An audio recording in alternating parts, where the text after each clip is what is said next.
Periyar Valley ജലസേചന പദ്ധതി വക ഭൂമി കയ്യേറി കൃത്രിമ തടാകം നിർമ്മിക്കാൻ ശ്രമിച്ച സംഭവത്തിൽ കുറ്റക്കാരനായ വ്യക്തിക്കെതിരെ നടപടിയെടുക്കാതെ പോലീസ്. പദ്ധതി അധികൃതർ കുറ്റക്കാരനായ വ്യക്തിയെ കണ്ടെത്തി നോട്ടീസ് നൽകിയിരുന്നു. ഗർത്തം നികത്തി ഭൂമി പൂർവ്വസ്ഥിതിയിലാക്കാനായിരുന്നു നിർദ്ദേശം. സ്വകാര്യ വ്യക്തി ഉദ്യോഗസ്ഥരുടെ നിർദ്ദേശം അനുസരിക്കാത്തതുമൂലം കോതമംഗലം പോലീസിൽ പരാതി നൽകുകയായിരുന്നു.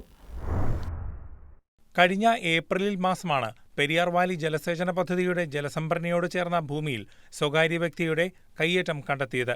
കൂരികുളം ഭാഗത്ത് വകുപ്പ് വക ഭൂമിയിൽ കൃത്രിമ തടാകം നിർമ്മിക്കാനുള്ള ശ്രമമായിരുന്നു നടന്നതെന്ന് പിന്നീട് വ്യക്തമായി.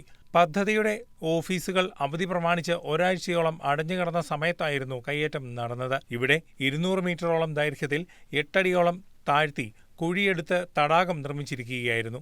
എന്നാൽ സംഭവം ശ്രദ്ധയിൽപ്പെട്ട വകുപ്പ് സമീപത്തുള്ള സ്വകാര്യ വ്യക്തിയാണ് ഇത് ചെയ്തതെന്ന് കണ്ടെത്തി. ഇയാൾക്കെതിരെ നിയമ നടപടിക്ക് ഒരുങ്ങുകയും ചെയ്തു. കുറ്റക്കാരനെന്ന് കണ്ടെത്തിയ വ്യക്തിക്ക് നോട്ടീസ് നൽകി. ഇയാളോട് ഭൂമി പൂർവ്വസ്ഥിതിയിലാക്കാൻ അടിയന്തര നിർദ്ദേശവും നൽകി. എന്നാൽ നാളിത്രയായിട്ടും പോലീസിന്റെ ഭാഗത്തുനിന്നും ഇയാൾക്കെതിരെ നടപടിയൊന്നും ഉണ്ടായിട്ടില്ല. മണ്ണ് നീക്കം ചെയ്ത് കനാൽ രൂപത്തിൽ കിടക്കുന്ന പ്രദേശം സംഭവം നടന്ന് 2 മാസത്തോടടുക്കുമ്പോൾ അതേപടി തുടരുകയാണ്. കയ്യേറ്റം നടത്തിയ വ്യക്തി നീക്കം ചെയ്ത മണ്ണ് പൂർവ്വസ്ഥിതിയിലാക്കാൻ തയ്യാറായിട്ടില്ല. പട്ടയം ഉൾപ്പെടെയുള്ള നിരവധി പ്രശ്നങ്ങളെ നേരിടുന്ന നൂറുകണക്കിന് ആളുകൾ താമസിക്കുന്ന കൂരികുളം പ്രദേശത്ത് പരസ്യമായി സർക്കാർ ഭൂമി കയ്യേറ്റം ചെയ്ത വ്യക്തിക്കെതിരെ നടപടിക്ക് മടി കാണിക്കുകയാണ് പോലീസ് ഉൾപ്പെടെയുള്ള അധികാര കേന്ദ്രങ്ങൾ. News desk KCV news.